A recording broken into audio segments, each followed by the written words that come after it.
गाईस, तुमचं गावाकडील स्वागत आहे. गावाकडील व्लॉगमध्ये स्वागत आहे. तर हा आहे लसूण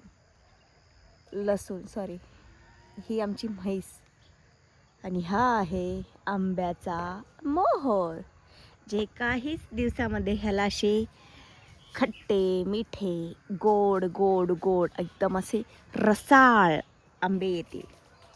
आणि हो, एक पॉईंट मला दाखवायचा आहे. पॉईंट म्हणजे एक झाड दाखवायचं आहे. झाड म्हणजे पालेभाजी. ही पालेभाजी ह्याला आमच्याकडे आंबट चुका, जे गरगट्टा जेव्हा यूज करतो आपण त्यामध्ये मिक्स करतात. तर तुमच्याकडे याला काय म्हणतात हे कमेंट करून सांगा. प्लस त्याच्यामध्ये हे आहे मोहरीचं झाड.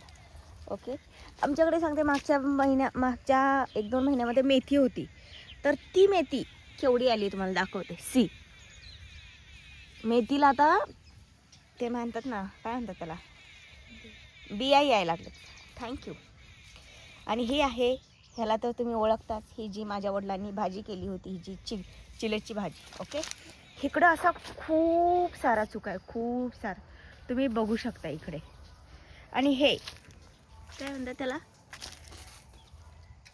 खरं तर हेच गणपतीच्या सगळ्यात आवडीचं फूल आहे. तर ह्याला पण काय म्हणतात आणि ह्या कोणत्या जातीचं आहे ते तुम्ही कमेंट करून सांगा मला. तर तुम्हाला छोटीशी कैरी दाखवते. छोटीशी कैरी बघू शकता तुम्ही, कसली क्यूट आहे, क्यूट क्यूट क्यूट क्यूट. आणि ह्या झाडाचे आंबे खूप वेगवेगळे, म्हणजे एकाच झाडाला एक कॉपी आंबा लागतो आणि एक आपला नॉर्मल ह्याचा आंबा लागतो. बघू शकता तुम्ही, लसूण पण किती बघू शकता.